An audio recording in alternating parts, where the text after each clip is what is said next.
Good afternoon, everyone. I'm Michael. Welcome to the online Goalball teaching workshop. The Department of Sports Science and Physical Education, the Chinese University of Hong Kong, is honored to hold the Hong Kong Physical Education Teachers Conference 2021, commissioned by the Education Bureau. This online Goalball teaching workshop is one of the workshops on teaching of physical activities, third of the Hong Kong Physical Education Teachers Conference 2021, in collaboration with the Jockey Club Sports Without Limits Youth Empowerment Program. Before we start, I would like to draw your attention to the following disclaimer. The views expressed by our guest speakers in the workshop were their own and should not be taken as the views of the conference and program. The workshop will be photographed and recorded in main room only for advertisement and promotion purposes. There will be no recording in breakout rooms. The rundown of today's workshop is shown on the screen to facilitate discussion and interaction among us. We encourage our participants to turn on the camera. We are very pleased to invite two guest speakers, Dr. Kwok Ng and Mr. John Bestebroer, who are experienced trainers in adapted physical activity.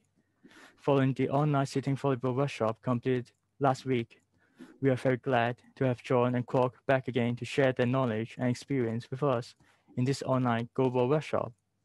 Without further delay, let us welcome Kwok and John by giving them a big hand, please. Okay, so hopefully you can all see my screen, which has got this QR code and the number of people joined in. Can someone just let me know if there is a black bar in the way at the top? Is there any black bar in the way, or you don't see any black bars? Is that okay? So you can see the full screen. I'm only asking because my configuration this week is a little bit different from normal. So some feedback from you would be good. For people who are not familiar with using the PowerPoint online, if you just take a screenshot of the QR code or type in the link, and that will take you to a browser, and then you'll have access to the slides, whereby when we go to the breakout rooms, you'll have the questions set out there. So if you can go ahead and access that, and we can see the number of people who have joined on this.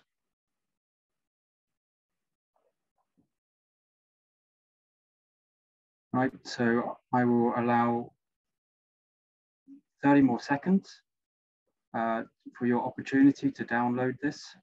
And if you have not, then you can always access the link at the very top of the presentation. But you won't be able to do it through a QR code. You'll have to do it through the web browser by going to ppt.ms, so that's powerpoint.microsoft, and then / and the code to enter is K for kilo 43 TWUUA. Okay, so hopefully you've been given the opportunity to do that now, and we shall move forwards. So just as this is the first session, as we've tried to set out the session, it is to have a flipped learning process. What that means is that you get the materials in advance, have a look at the materials, go and complete a form to check for your understanding. And then afterwards, we discuss this at the live sessions. So it's not the same as traditional forms of meetings. And this is mainly because we are still doing things remotely due to the pandemic. But also, this flipped learning process is really effective for getting people to understand things a little bit more and in their own way. Because once you have read the materials, then you can ask us experts for further clarification. So who are the attendees? What you can see on the left-hand side, we've got a broad spectrum of different teachers. You can see about 32% are teachers in schools with moderate ID, about 10% with mild ID, and about 20% for teachers in special schools with physical disabilities. And then we have about a quarter who are from mainstream schools where there are some children with special educational needs, and then about 11% mainstream schools without any children with any special educational needs. And then we also asked the question of how confident you are in your abilities to teach Goalball. And as you can see, we've got quite a wide spectrum from a rating of 2 to 9, with 10 being the highest confidence and 1 being the lowest. But most people are around 6 or 7, so you're about halfway there. And then you also see the spread of the age of the students that you have, your pupils in your school. So there's some primary school, there's some middle school, and very few more in the upper school. Okay, so the first thing that we are going to look at is some of the questions that you had. And some of the common questions that come up were things in relation to movement, which we'll talk about next week, things with relation to attack and defense, which is also something we'll cover next week. But some of the questions that we might be able to deal with now is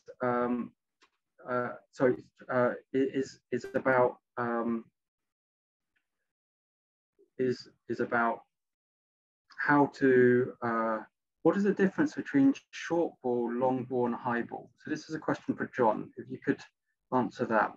Someone was asking about this. Okay, now then Goalball is important that the rules will be followed, especially if you are working with people who can't see. So learning from my own experience in the beginning, I was using my hands for some advices, but nobody saw what I was doing. So that was already my first learning. Coming back to the rules, a short ball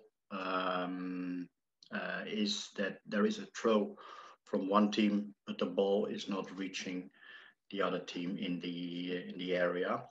So the ball is too short.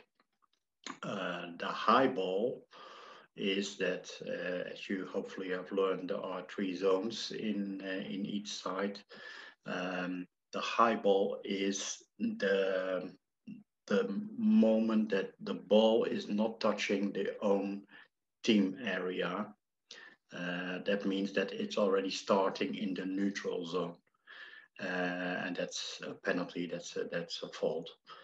And the difference with the long ball is that it is throwing further, so it's not touching the neutral zone at all. So it starts with the own team and then it's bouncing too far. And you can understand these rules are made because if you can't hear the ball and suddenly the ball is already in front of you, you don't have time to react. So these rules are made to clear some opportunities and get every player the same rights and the same chances to do what they have to do. Okay, thank you, John. Very good explanation. What we will do is we've got a few more questions as well. But first of all, can I forgot to ask to launch a poll. So we're going to ask you now all for your response to, are you able to put on your camera so you can discuss in their breakout rooms? Okay, so can we get as many of you to complete this as soon as possible so we can proceed forwards?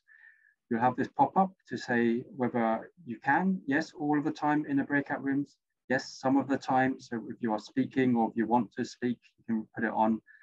It might not be very convenient now, but it's possible, or for some other people, it might be right now, it is impossible. So if you can complete this poll just to let us know what is your situation in relation to technology and accessibility to take part in the breakout room discussions. Okay, so we still are about halfway of people to respond to this. Have a look at the poll from the Zoom and try to answer this question.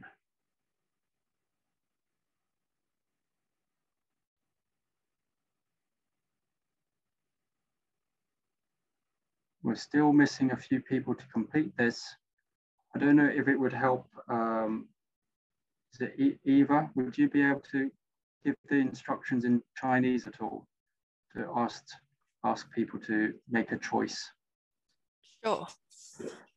同各位老師可以依家幫手做咗嗰個投票先，咁想知道大家嗰個到時可以開 cam 同開咪去討論嗰個情況，咁就麻煩大家盡快覆返。你依家應該按 Zoom 嗰個 screen 會睇到嗰個問題嘅，咁麻煩盡快覆返。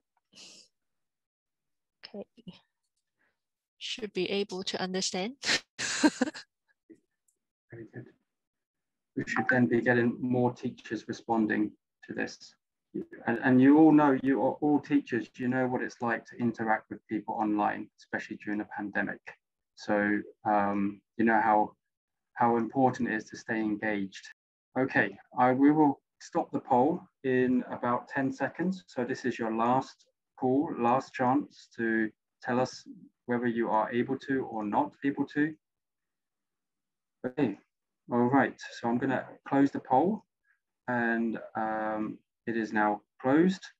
And so thank you very much. We shall now continue on with answering some of the questions.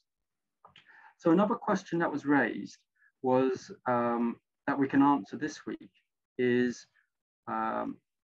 could you provide some explanation of how to provide orientation of the area when people have got their blindfolds on, or if they are unable to see?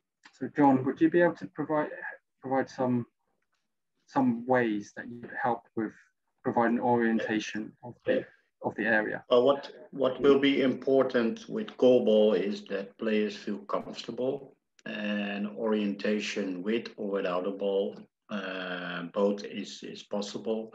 What I prefer to do is that for the court, we let them find out where their position is. And 2 years ago, when we were in Hong Kong for the Goalball, we made also, let's say, a street that teachers has to search where they are. And you will find out by doing it yourself, it's already hard. So you should realize where players are. So the way of orientation is important. And that brings me also to something else, what I have to share with you. There is a difference in blindness. Somebody who cannot see for 100%, but is born that way, or somebody who can see 100% but get an accident after 5 years or 20 years or whatever. There is a difference because they are both blind for 100%. But if you say what color or how does a TV look, one can say how it looks, and somebody else had never saw it because he or she was born blind. And that's also important with orientation to realize that. So what I prefer to do with my players is always the fun factor, to put it in and search for situations. And of course, the ball is very attractive, but also without a ball, you can work on that. So know where you are in a court is a priority. And it's also for safety reasons very important. So that should be the first thing. Basically, you're saying one of the activities you did was to follow someone's instructions, was that right? That they were to Correct. Move around the court? Correct. Okay.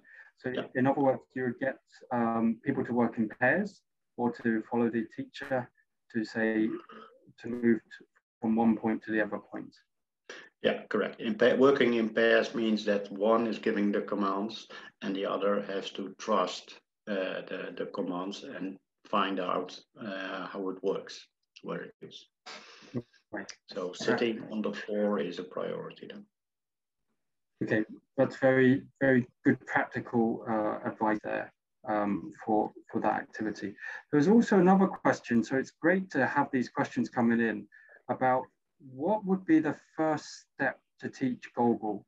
Now, we covered the rules this week. Next week, we're going to cover the movement and the attack and defense. So is that something that they would get next week, or is this something that is relevant for this week? Well, we will speak about it next week as well, but coming back in combination to the orientation part, that's also one of the things I start first with.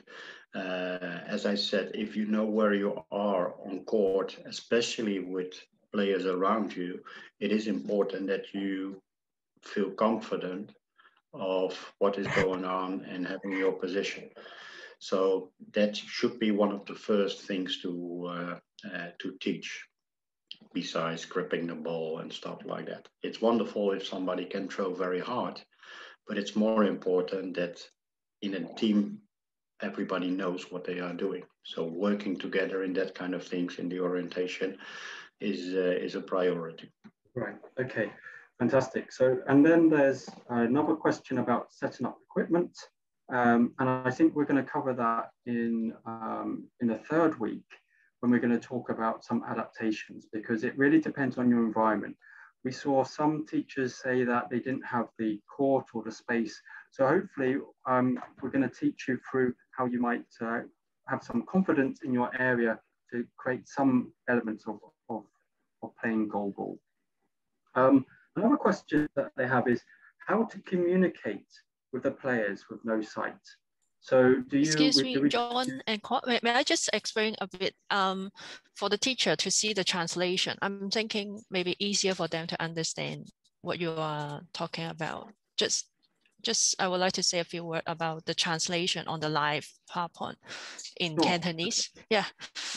各位老師，如果你係 log in 咗，或者你未 log in 入去個 live PowerPoint 嗰度咧，你 log in 咗入去咧，佢下面有一個 A 之後有一個字嗰個位置，你可以直接睇翻佢英文個。佢依家一邊講嘢咧，講者就會即刻出咗啲 script 喺你嗰個 live PowerPoint 度。你可以揀做中文，佢會即時翻譯嘅。如果呢樣嘢幫到大家，大家都可以即刻 log in 翻入去個 live PowerPoint 度咯。唔該晒。Okay, I'm done. Thank you. No problem. Yeah, I really like the accessibility tools from Microsoft. They try their best. But we were just asking, so one of the questions was how to communicate with players with no sight. What ways would you do this? One of the things was, do you just use bells? And would that be a bit annoying in your experience? Do you feel that works at all or not? How would you communicate with them with regards to orientation and listening to and doing drills and et cetera? Yeah, you can create noises like with a bell or whistle or whatever. But to come back to the game, to make it as game-like as possible, the best way to communicate is with short comments, especially players between each other. They can talk on the condition that they don't make noise, what is irritated for the other side. So during the throw and stuff like that. But the best way is also by touching on the floor and communicate and holding each other. But that's the hard part, and that's the interesting part of goalball in general. Very good. I would agree with you about that. And I also think the other thing to help with the communication is also walking around the court, and also knowing that the situation of being able to be in physical contact with someone and being able to guide the person. So if you want them to move from one part of the court to the other part of the court, it is not necessarily appropriate just to hold their hand because they cannot see and just to drag them there. You've got to explain to them in advance and say to them, we're going to move forwards from one part of the hall to the other part of the hall. Can you show me your hand? So here's my hand. Can you find my arm? And then I can guide you there. So you place your arm in front and you put it next to their hand so they grab your hand or arm. It's not that you grab their hand because they're not prepared for that, but they can find your hand so they're ready and prepared. And once they've found your arm, then you can move with them. That's one way. Another way is that you would have a piece of string that you could connect to. And then when you're connected, then you say, right, we're about ready to move now. And then there will be a little bit of leeway with the tension on the rope, which means that it's almost like you're towing the car when the car then the first car moves and the next car kind of follows, and there's a little bit of a distance. And that way they can also move without creating that physical contact. But in the easiest way, because if you may have to move a lot, the easiest way is to have your arm ready for them to grab hold of the arm. And then if you have multiple people together, the first person may have some sight and everybody else may put their hand on their shoulder, and then you'll have a chain of shoulder links of people, which they would then start walking together. That way, you can already talk with them of how to get to certain parts of the hall.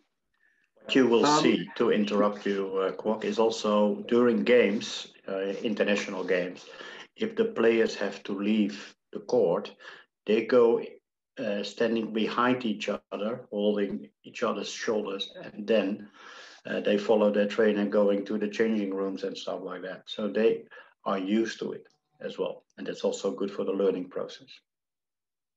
Absolutely. I mean, when you're starting with with students in schools, it's good to get them in that practice because they'll see other ways and other people doing that.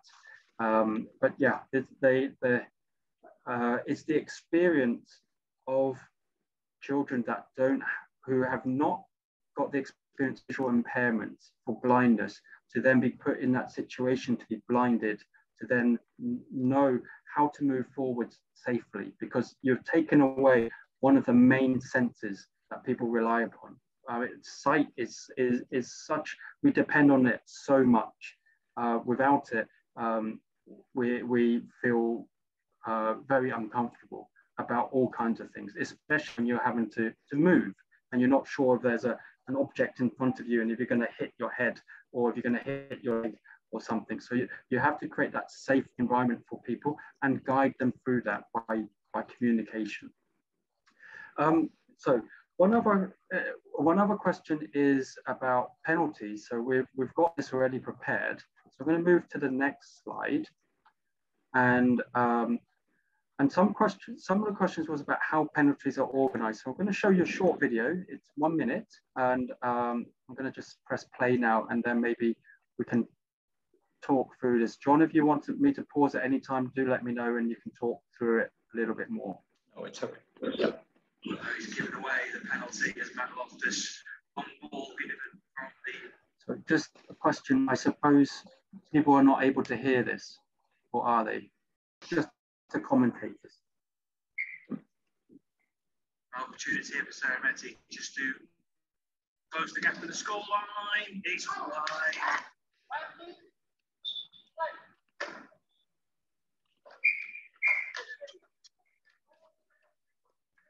So the hard part of the penalty was given away from Seremeti for a long ball. And now this is an opportunity now. So he's not standing on the line. And you almost got it. And what you see now with the team, one is going to the right, one is going to the left, and who has the ball? And what you see, the goalkeeper on the other side has to choose, because everybody is walking. And if somebody makes a mistake, in this case it was the number 5, then the number 5 should be in the goal to try to hold the ball, which was not possible in this case. Okay.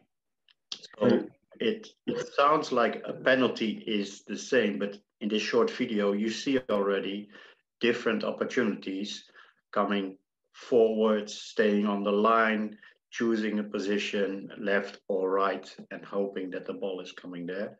So you have different kinds of options with a penalty. So it's this player here who's made the mistake. It was a high ball, right? Yeah. And you see that on the right side, the referee in white is standing on the line of the high ball, of the high line, because if he should stand somewhere else, it's very hard to see if it's the correct throw, yes or no. So number 5 makes the mistake. So number 5 will be in the goal.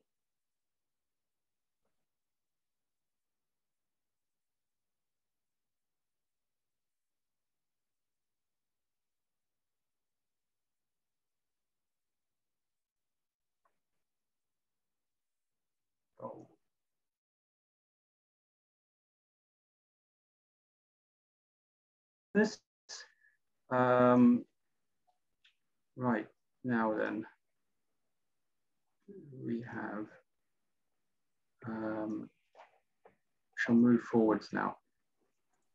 There's a question in the chat box.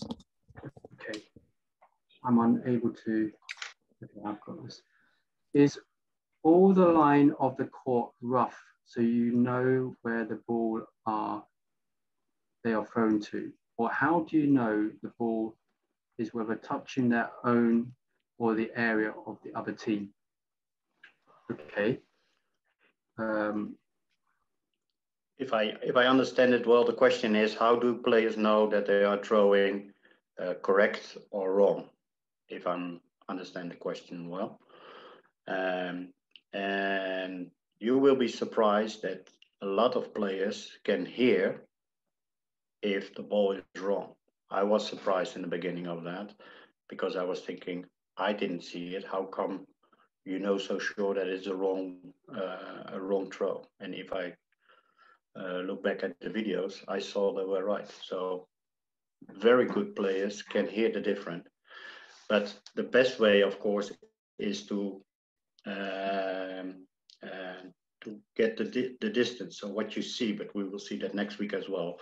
If players are throwing, they first walk back to the goal, touch the goal, because that's their point of being sure.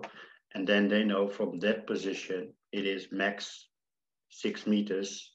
They can go forwards where the ball have to drop in the landing area or in the team area, sorry. So you see a lot of players coming back to the goal, touching the goal, and then they know where they are. But we see that tomorrow, next week as well. Yeah, I think so. We can see this player here is touching the goal to be in knowledge of where they are. And then what you see, if we move this forwards, he goes to the corner of the court. So now he really knows where he is. You see the hand has gone down the side of the bar. So he now knows this is the end of the 9 meters. And he's run his hand, he knows he's moved it for just about 1 meter. So now he knows 1 meter to the end of 9 meters. I think that's what. And the ball and the line, because that's also the question, I think the lines are touchable. So you feel if you are on a line, in this case, for example, the white lines, which are not for goalball, you cannot touch them on the floor. But the goalball lines, you will feel that there is or some rope or some stuff on it. So that's a line from goalball. So by touching the lines, players have to find out where they are.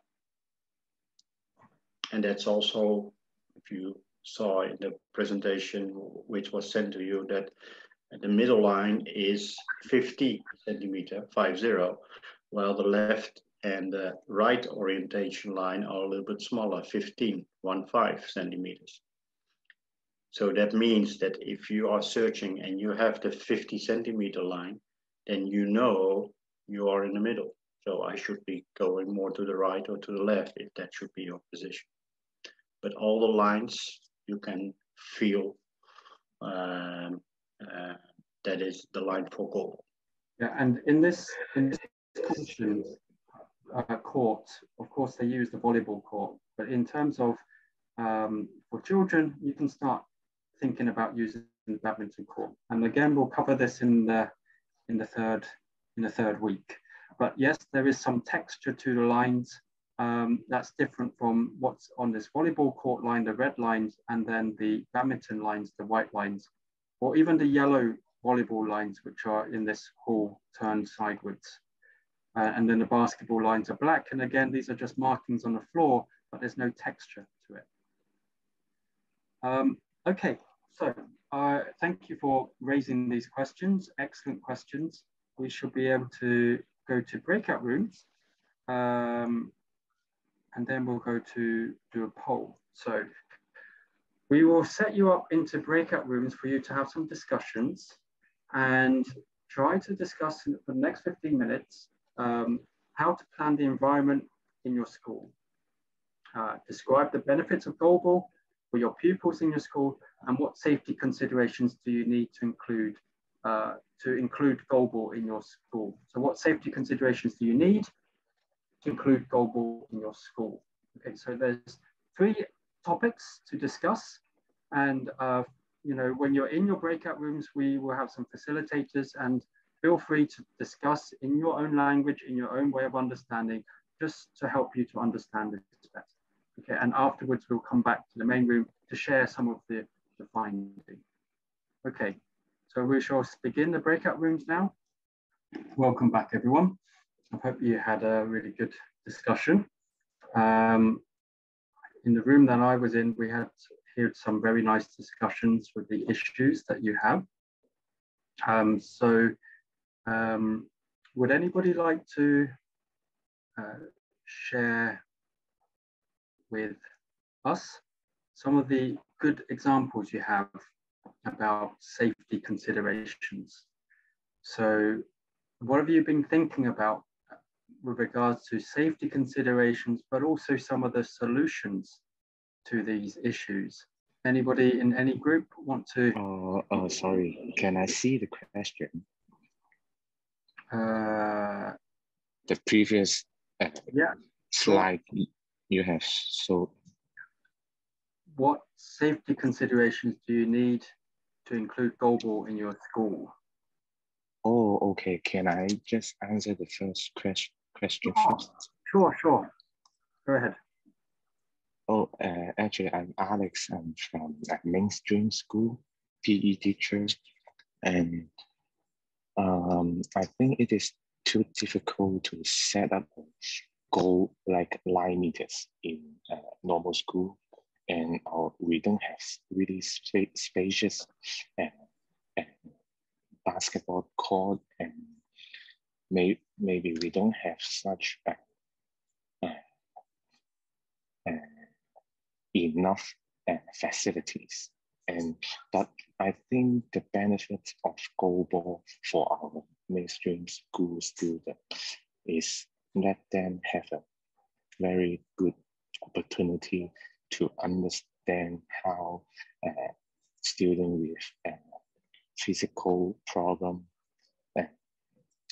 how they learn a new sport, and how they let them experience the difficulty of SEN students to learn in such learning environment. Sorry, 我想緊excuse me.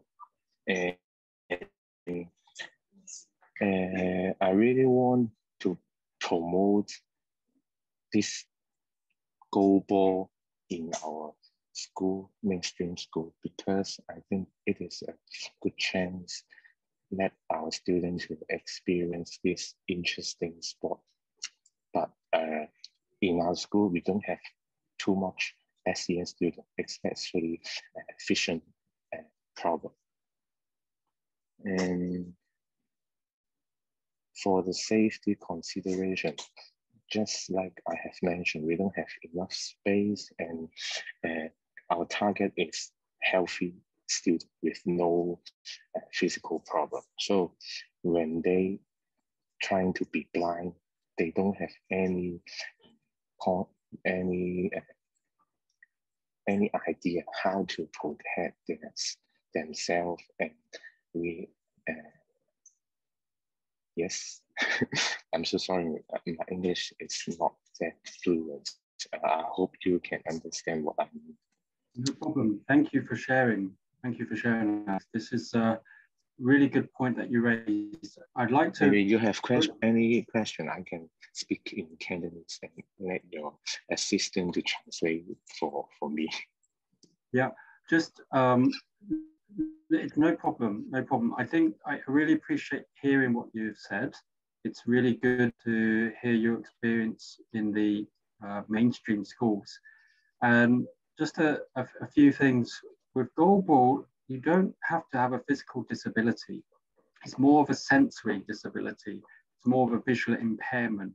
So it's for people who do not see. You can still be healthy as well, but just don't have your vision. So we have to be just careful with the terms that is used. And then the other thing is that it is, as you say, it's really good for your pupils to experience this, to get an understanding, appreciation, and maybe share some empathy to understand what is it like to live without vision and to then play a sport. But even if you do not have a visual impairment, this is a really good sport. It's very vigorous, it's very fast, it's very, you have to use reactions, you have to trust your teammates, you have to listen to the referee, the teacher. So there's lots of other skills you can start to learn from this. That's not just related to the fact that you are blind at all or not. And this is one of the things I asked earlier today, what is the Chinese for Goalball? And you know, it's a blind person sport is what it's called. It is not. The game was originated as a sport to be played for people with visual impairments, for sure. But the term itself of saying it's manyan, it isn't just for that. It's to turn people blind. Yes, it makes people blind to play, but it's not only for blind people. And I think this is one of the things that that I don't know if the name of the game needs to change to make this kind of consideration. The same we've seen with another sport called wheelchair rugby. It used to be called murder ball, you know, and, you know, wow, you have to murder people, you know, to play this game. You know, so of course they had to change it and they called it wheelchair rugby. Anyway, very good points to what you say, and it will be really good. Hopefully you get to answer some of these questions in the third week.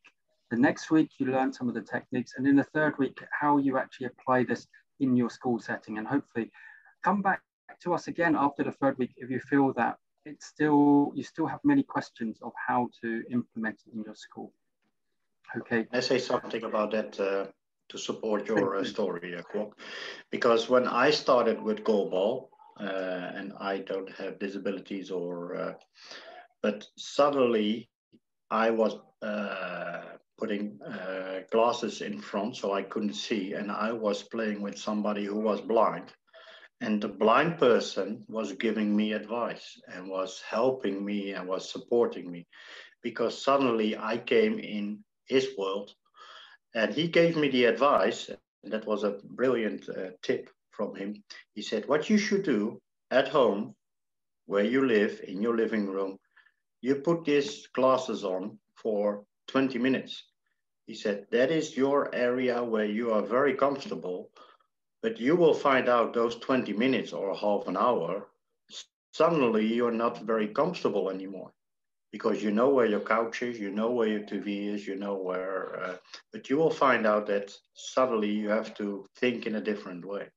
So that's also what Goalball makes interesting. It's not about winning or losing a match. It's also about getting more comfortable for yourself as well. So that was my support. Thank you, John. I think these examples really help to get people to understand about the situation. What I will do now is I'm going to launch a poll. We're going to skip one poll and I'm going to launch this poll, because it's kind of related to what has just been talked about, and we're almost running out of time to do what we want to do. So if you can answer this question, it should appear in your Zoom chat. What is the reason for players who are completely blind to wear eye masks? So even if they cannot see, they still have to wear eye masks in the rules. Is it that everybody should be equal so no light comes in? Is it to protect their eyes like other players? Is it to have a team identity as part of the uniform? Is it to keep up with sport fashion? Or is it that they don't have to wear them because if they are completely blind? So some of these answers are ridiculous, some of them are really good, and some of them are something for you to consider.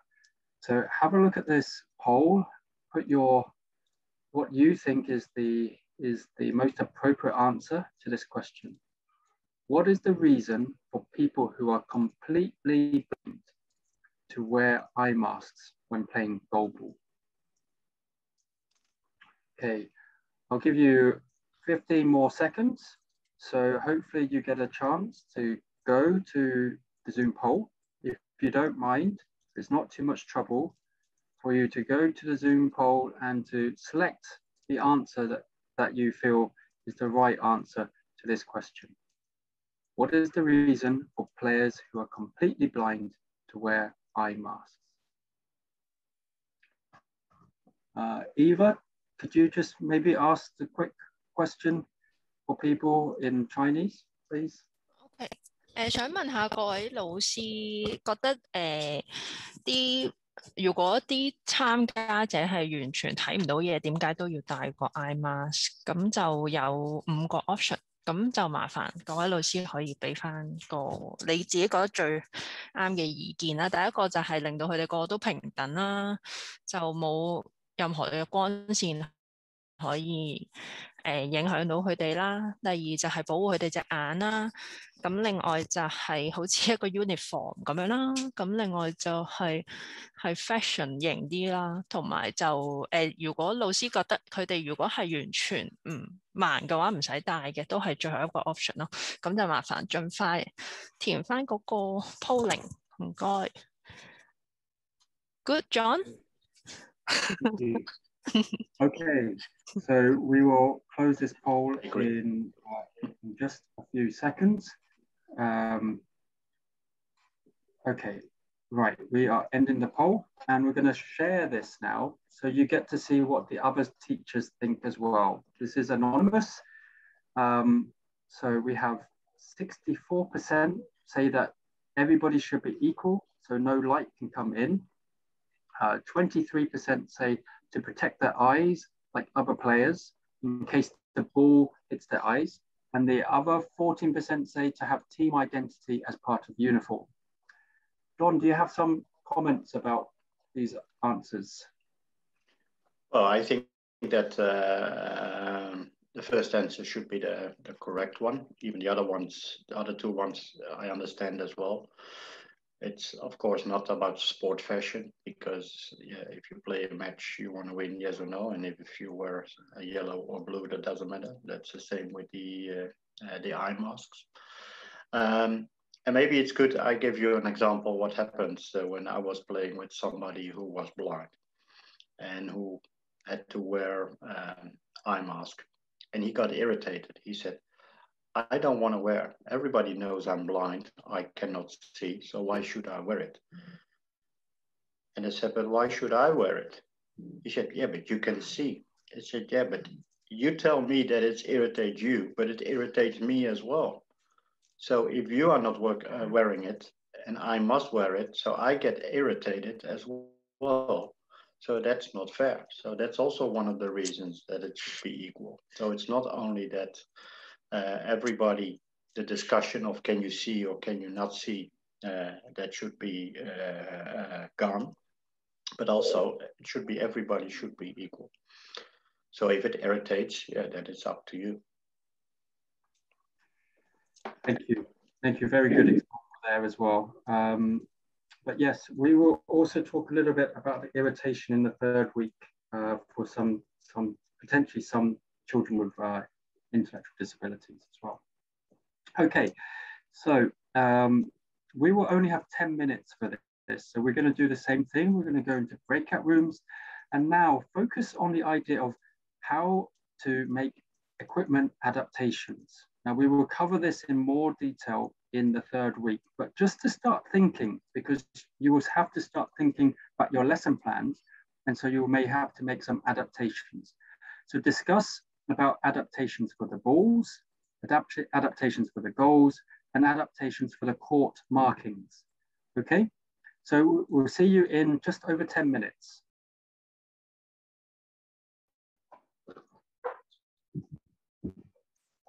Okay, welcome back everyone. And I was in a room which had some really good discussions and some good examples. So could someone from Doris's group, one of the teachers, unmute yourself and explain what you had been discussing? 大家好啊，我係周老師啊。介唔介意我講廣東話 ？OK 啊，冇問題啊，冇問題。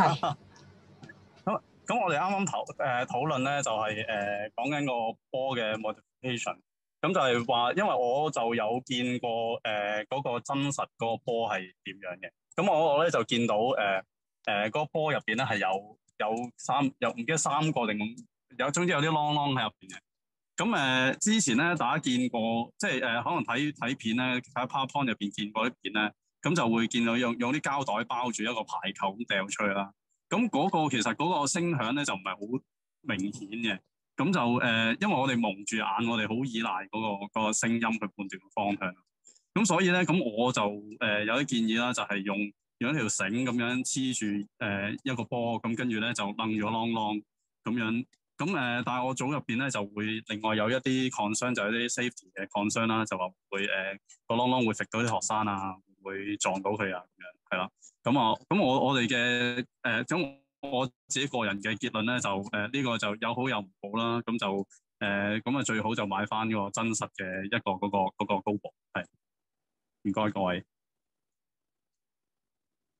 Okay, and quick translation from Eva.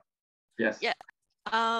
So basically, the teacher is pointing out that the official Goalball, there is bells inside the ball, but for the adaptations, one of the suggestion is same as the video they showed in the self-study materials. We can wrap the ball inside a plastic bag, or the better suggestion from the teacher is he recommend that we'll connect a bell with the ball with a string. I don't know how to explain. Do you understand? So ball, bell, and string connected so that they can hear the bell when the ball rolling on the floor. Okay. If I, yeah. Yeah, I understand what you said. Okay. Well, if that works, brilliant. Yeah, that's good. As I said in one of the rooms I was as well, is that once I saw that, but that was in a smaller court, that they were putting wallpaper on the floor, and they had plenty of wallpaper, and throwing the ball over the paper, that also gave the sound, and players knew where the ball was. It was the opposite what I should do, because I prefer to put a ball in a plastic bag, tape on it, and that's it. But it is another way of creating noise when you are throwing with a ball, because that's the basic.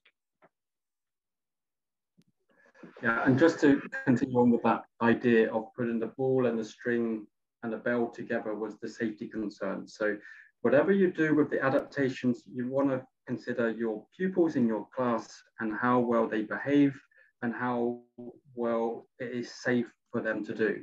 But with regards to the idea and the purpose of what you're going to try to do, as I say, we will cover this in more detail in week 3, in more detail with regards to the step and also some modifications, adaptations. We don't really have much time to discuss much more, unless there's anything else that someone wants to raise very quickly and pertinently, a good practice with regard to the adaptations. If not, I will move the slide forward. Okay, I will move the slide forwards. Okay, so Now you have this quick assessment just to see how much you have understood about the rules of Goalball. There are 5 short questions that you can complete and that you can answer. And the link is in the chat box. There's also a QR code. If you could at least save this link, you may, if you have the opportunity to complete it now, you can. It's 5 questions. And feel free to raise questions in the chat box in English or Chinese for anybody else to read out. So I'm going to move to the next slide. So this is something that you can do for your homework for the end of this session. What we also have is where we are in relation to the rest of these 3 weeks. If you were in the sit-in volleyball course, you're familiar with this figure, but now the dates are different and the material is different. So we've just finished this first week of the session with the introduction and the rules. So after this session, you will have a link made available. Maybe someone will be able to give you more information, but basically you will have another presentation on the attack and defense and a lesson and a session about lesson planning, about the use of STEP and adaptive physical education. So particularly if you are not familiar with adaptive physical education, please take your time to look at this lesson planning materials in addition to the Goalball specific techniques session. And then we will meet again next Friday to have the same format of these discussions and have your questions. So please complete this information as early as possible. Maybe even though we asked you to do it by Thursday, if you can do it by Wednesday, then it gives us better time to prepare for our session on the Friday, okay? And then afterwards we have the third week with regards to small-sided games, the competitions, adaptations in more detail of when we meet then. And of course, you have to be ready to prepare your video assessment. You should be preparing a lesson, make a video, and to submit a video as well. And that will be due on the week after the 9th, so that will be the 16th of July. Okay, so over to you, Mr. MC. So thank you, Kwok and John. I hope you all have enjoyed today's seasons of the online Goalball workshop.